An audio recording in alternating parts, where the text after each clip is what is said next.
Okay, hey there.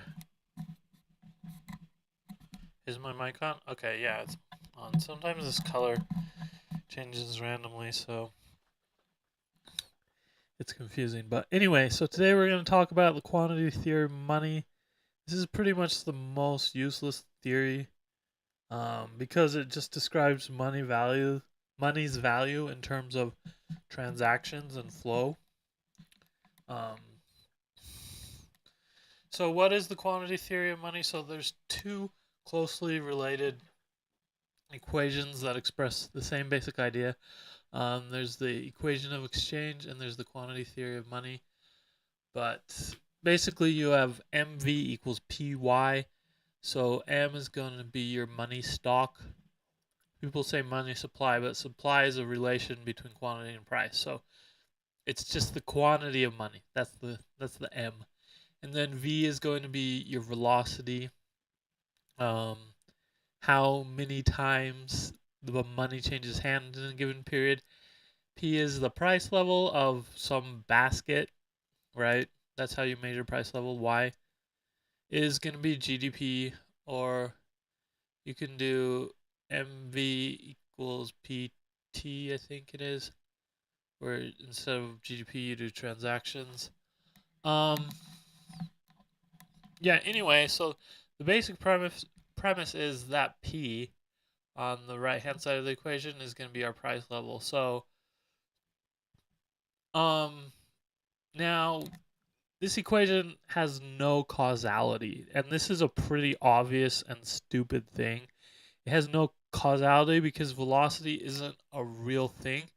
It's just a quantity we make up and define in terms of the other thing. So all that's being expressed by that equation is V equals Py over M or PT over M, whichever way you want to do it. So the velocity of money is just some arbitrary figure we created up and we set it equal to the price level times um, GDP divided by the money stock. So velocity is just a completely meaningless quantity. And this becomes pretty obvious. You should think about the valuation of money the same way you would think about the valuation of any financial asset. It has to do with the fundamentals of the underlying entity. So, in the case of a currency issuer, like how much authority does that currency issuer have to collect taxes? How productive is their domestic economy? How much uh, influence or do they have in international space? So, quantity theory of money completely irrelevant. It doesn't have any. Now, technically, the equation itself is valid because it's just a definition for this term they call velocity of money. Um, but the easiest way to think about it, if you have a stock or equity shares of a company and you want to try to determine how much those are worth, the amount of times those change hands is not relevant. So similarly, when we want to determine money's worth, the amount of times money changes hands is irrelevant. It's just an asset that has a valuation. You could even use company stock as money. So yeah, you have to look at fundamentals. Now, the reason why people believe the quantity theory of money is because people see money as a non-yielding financial asset, and so people want to economize over money, like have as much money as possible. And that's not quite how financial portfolios work or financial assets work. Um, all assets are owned by someone, so assets trade at relative prices. You don't in the aggregate we don't put money into assets and take money out of assets. Assets change hands. Like money doesn't get put into them or taken out. So everyone has to price each asset relative to every other asset, and it's just sort of like a network. Like, but anyway, so every asset has a relative valuation, and that's going to be a weight in the global wealth portfolio. So the global wealth portfolio, you can think of it as all the wealth in the entire world. And every asset has a share of that wealth portfolio. Now, if if an asset doesn't have a high yield, it can still maintain a certain share in the wealth portfolio, global wealth portfolio. Um, and if people value it less, that just makes it worth even less. It's non-yielding assets don't get um, inherently discounted. Like the value path of assets is going to be independent. You can't discount all assets to reflect a uniform rate of return. Um, or or you could say that all assets are already discounted, but the whole discounting paradigm isn't good for understanding valuations because instead of looking at the present and being, oh, the present is concrete and then the future is indeterminate, they like set a point in the future and they're like, oh, this is how discounting works. We know what all these things will be like in the future, and then we can work backwards to determine present value. That's not how it works. Like whenever you're analyzing possibilities, contingencies, whatever, the present is what is fixed and known. The present is the known point, the future is the unknown point. So a lot of these financial fallacies, I mean, so cash flow discounting can be a useful idea in many contexts, but it's not so useful to understand developments in the global wealth portfolio and just taking a macroscopic view of asset valuations. And you want to, when you want to understand the macroeconomy, you want to look at like all the wealth in the world and just try to view it from that comprehensive view. Like in mathematics, um, I guess, and stuff like category theory and different things. There's a way of viewing, analyzing functions, looking at their entire um, domain and range.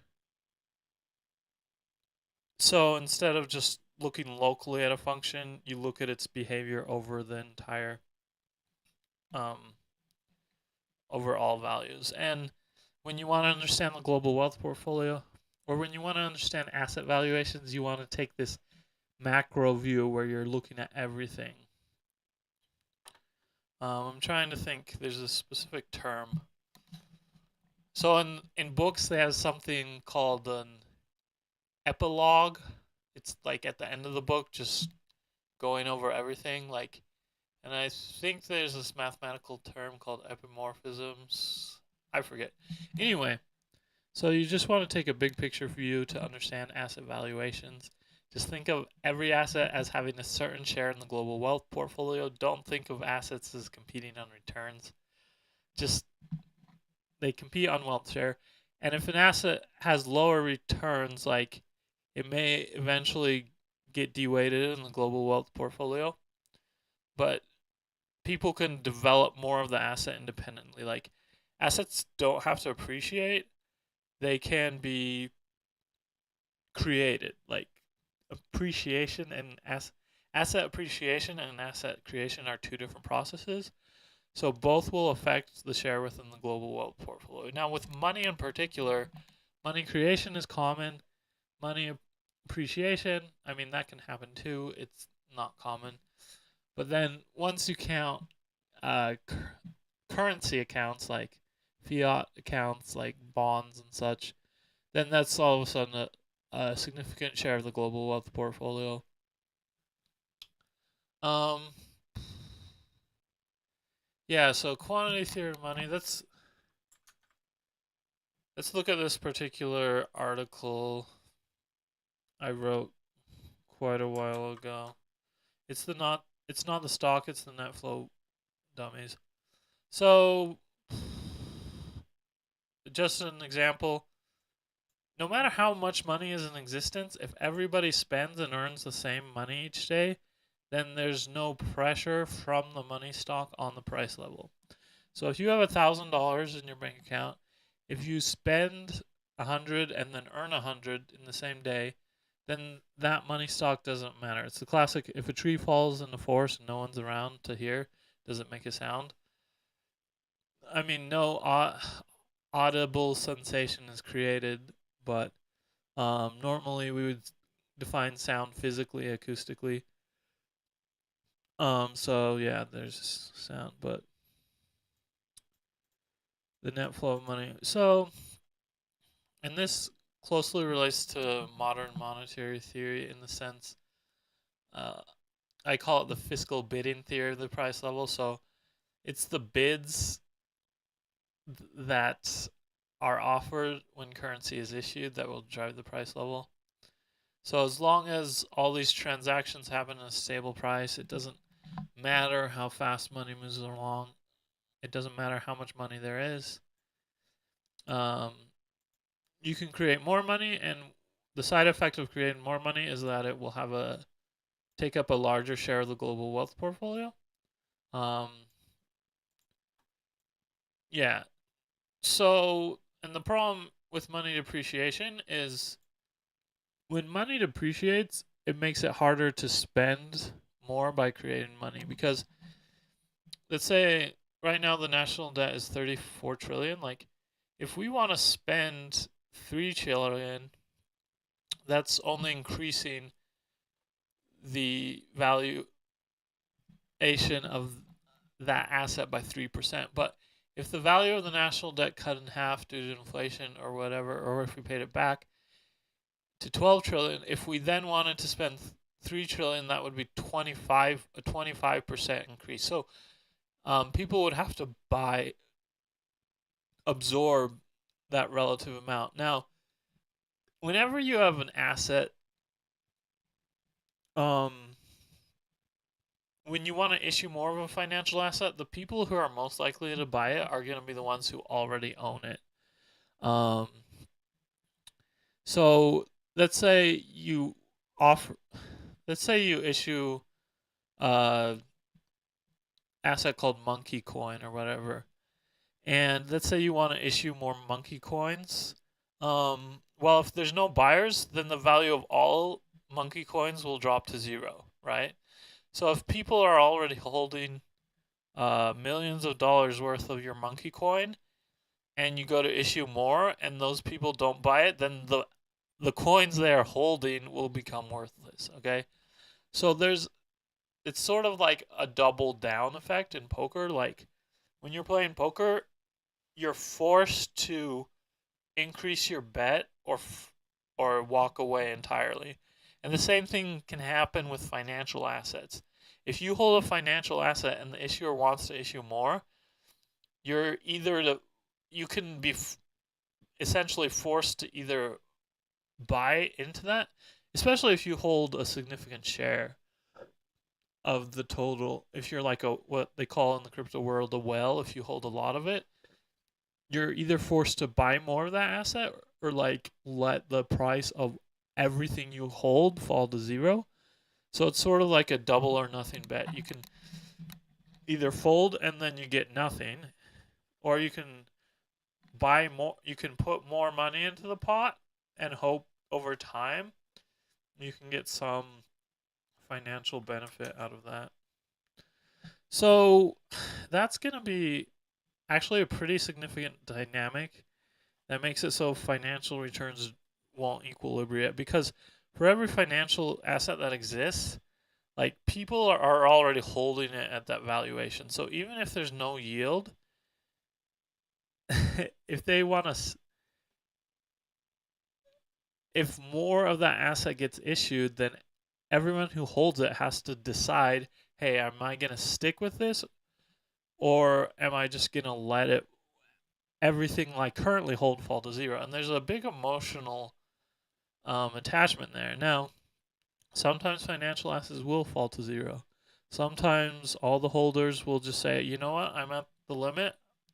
We aren't going to do anymore, and then just walk away and let it fail. But there's a huge incentive that if they see any long run potential there to like at least wait until it's a bargain buy and then get more of that asset. So it's not so easy to say, oh, this is an underperforming asset. Let's deweight it from our portfolios. Like in order to do that, you have to accept a loss, and that's hard for people to do psychologically. And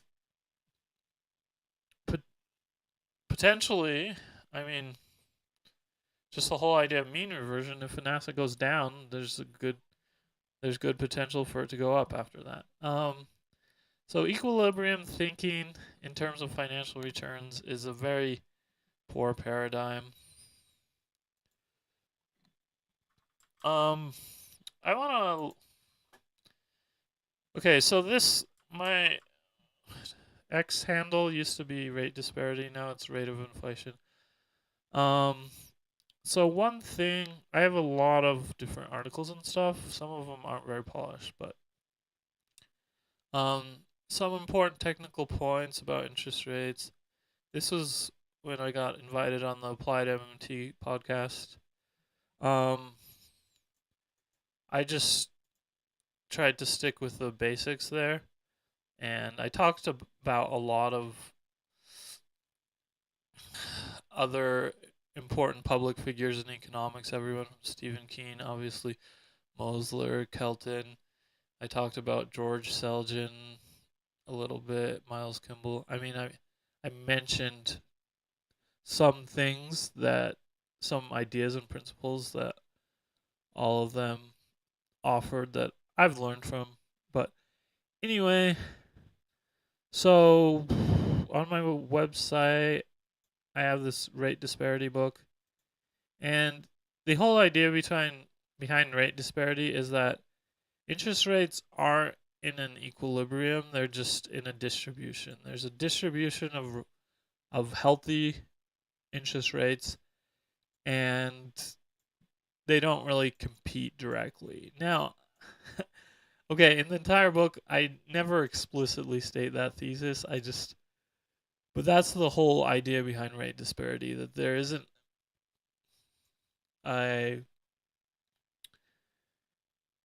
there's no equilibrating competitive force between interest rates. There's just a certain distribution of rates that represents healthy financial returns. Just like if you're, if you were in a crowd of people walking on the sidewalk, there wouldn't be like an equilibrium speed at which they walk. It's just most people are gonna walk at a similar pace just for different reasons. But I discuss a lot of other ideas in this book, like obviously the Fisher equation, um, why the rate of interest corresponds. I should say why policy rates correspond with inflation. A higher policy rate implies higher inflation in a mechanical way. Um, so yeah, lots of material on this website. Now, let's talk about this article. This is an article I find really technically it's a important idea in a technical sense. So gambling and the half-life of deficient investment strategies. So this presents a particular thought experiment. So what if you had a hedge fund manager or portfolio manager and they wanted to get more competitive returns, so they took all their assets under management and then use that as collateral to gamble, to try and get a slightly higher return. So let's say their starting return was 3%. That was just their standard rate of return. But they want to bump it up to 5%. So they want 2% excess returns. And so they go to a casino every year and do one fair bet. We'll assume the bets are fair. There's no house edge, or there's just a tiny fee to do it, a negligible fee. But anyway, so that's when you want 2% more returns, you just put all your money in a pot, and then someone else puts you put $100 in a pot, someone else puts in $2, and then one of you wins the pot. Like you have a 100 out of 102 chance to win the pot, and they have a 2 out of 102 chance to win the pot. So you have approximately a 98% chance to get 2% excess returns. So the point of this article is that it's, well, okay, and then the question with that is how long in the median case will it until you fail in this? If you want 2% excess returns, how long until you are more likely than not going to fail? And the answer is actually identical to the problem of how long it takes you to double your money at a given rate of interest. So at a 2% rate of interest, if you use the rule of 72, or sometimes people do the rule of 70, but it's going to take you about 35, 36 years to double your money at a 2% interest rate. So let's see.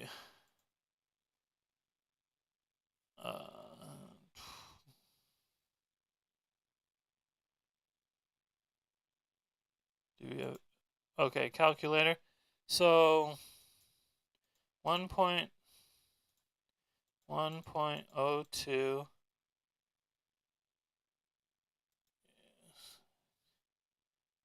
and then we do x to the y 36 equals 2.03. So 1.02 x to the y 35 equal. Okay, so yeah, it's between 35 and 36 years. So if you want to fake 2% excess returns, you can just go gamble, and in the median case, you'll last 35, at least 35 years before you're more likely than not going to last 35 years. So if a fund has only been around for 35 years and they're like, oh, we have a 7% rate of return, it's like, well, they could have, in reality, a 35% rate or a 5% rate of return and just gamble and you wouldn't know.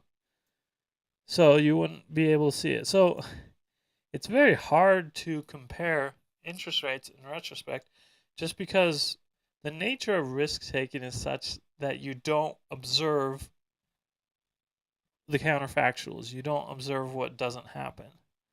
So you can't tell when people are gambling or they're authentically growing.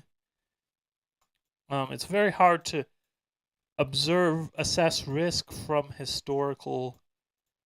a time series, like from a historical rate of growth. So yeah, that's the whole point of this article. I talk a little bit about martingale betting strategies. So in the 1800s,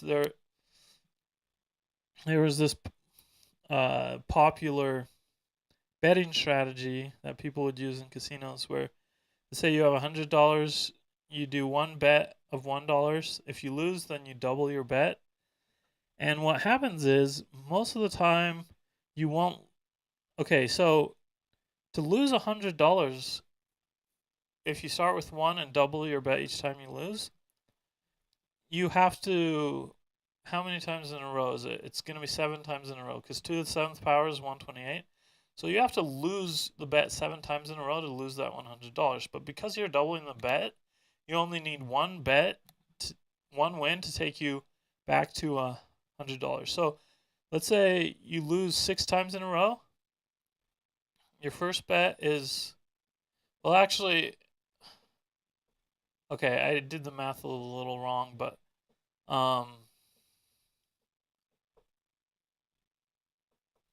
yeah. So 6 times in a row would wipe you out, but 5 times in a row you'd be fine. So your first bet is $1. Your second bet is 2, then 4, then 8, then 16. So 1 plus 2 plus 4 plus 8 plus 16 is going to be 31.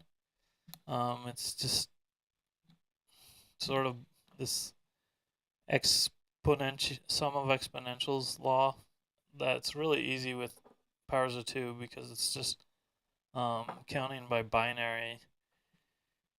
So a number in binary is going to be 1, 1, 1, 1, 1, 1 just before it rolls over. So the sum of powers of 2 is going to be 1 less than the next power of 2. So like 1 plus 2 plus 4 plus 16 is always going to be 1 less than 32.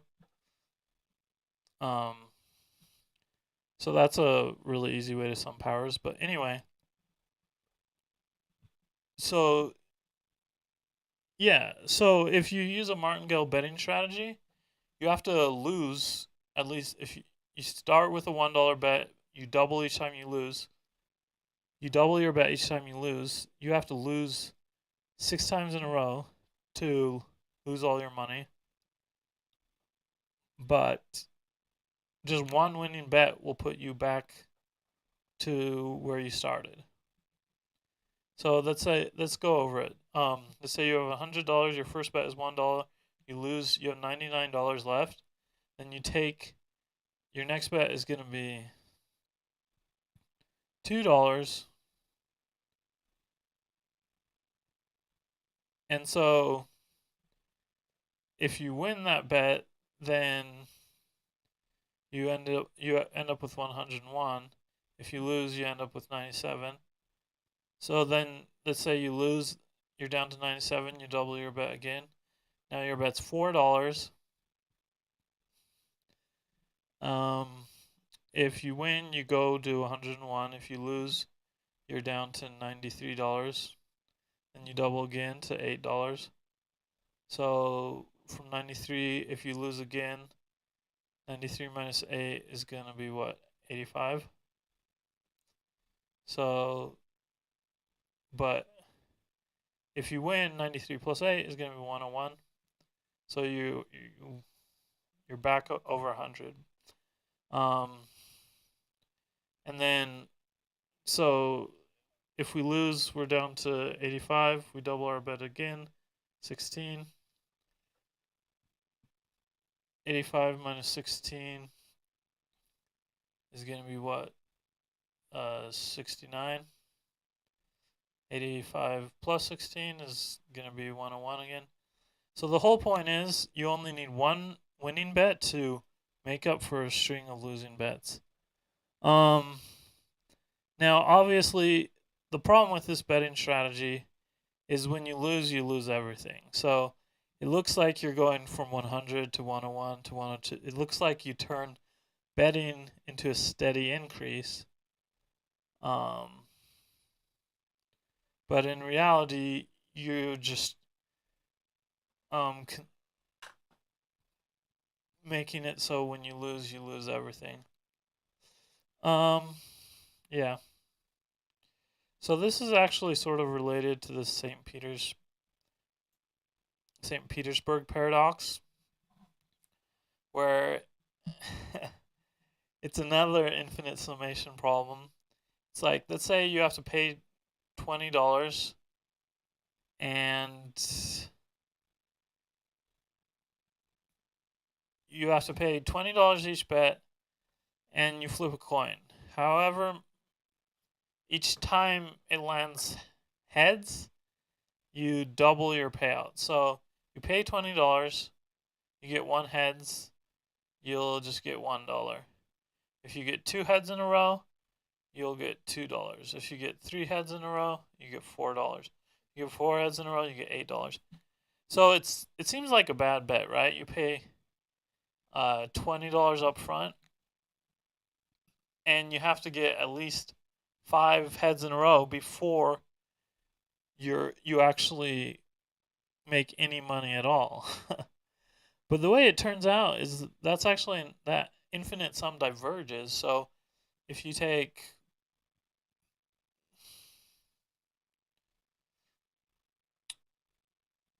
because you're double your winnings every time, but it's half as likely, you just keep adding 1. So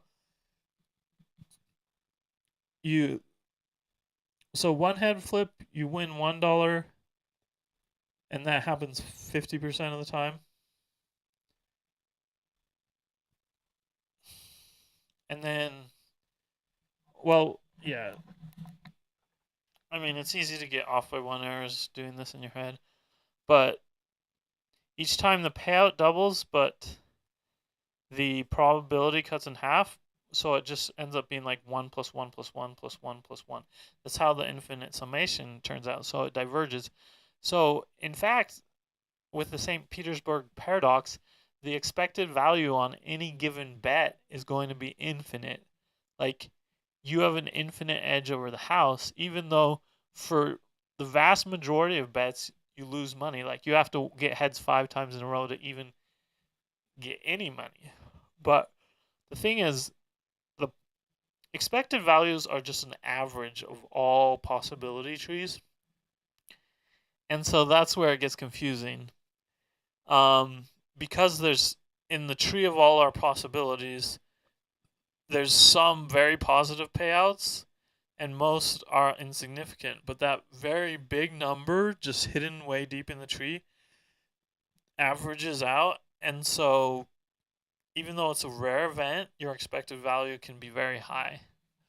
And the St. Petersburg paradox demonstrates that. So, expected value isn't, even though we use it a lot in finance and economics, it's just an average. And especially if the the distribution of outcomes isn't very uniform, such as in the St. Petersburg paradox, if the distribution of outcomes is very non-uniform, if it's heavily weighted to some highly positive outcomes, then expected values aren't a very good tool to understand your risks and such. So, yeah, in strategy games, they have something called Win More, which is a tool. It's a strategy or technique that only helps you when you're already winning. And these are actually end up they're often like, I mean, in the game of Hearthstone I used to play a lot. They have what are called Win More cards, which they'll help. They seem like very powerful cards, but they only help you if you're already winning, and so they end up being not very useful because the whole point is to take a losing scenario and just get you just enough to win. Like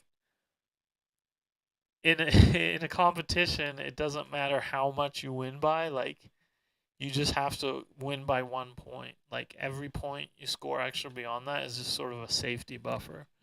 And so a lot of problems are in life are like that. Like you aren't trying to maximize a value, you're just trying to at least get above a threshold. And this is a very important principle that is often neglected in finance and economics is they're always like, oh, maximize, maximize, maximize.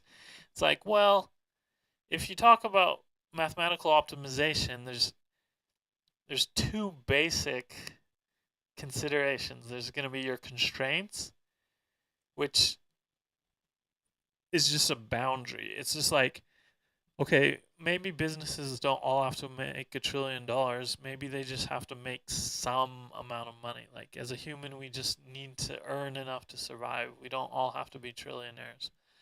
So, and having a meaningful life isn't the same for everyone. Like not everyone needs the same amount of money for a meaningful life. So, just an interesting philosophical application of some mathematical ideas. Yeah, so that was my article on the gambler's half-life. Like, so if you are strategic about gambling, you can actually last quite a long time. But um, yeah, this is. Oh, I think that's gonna be enough for today. This is pretty dense stuff. It's probably a little bit hard to follow, but I hope you enjoyed and check me out next time.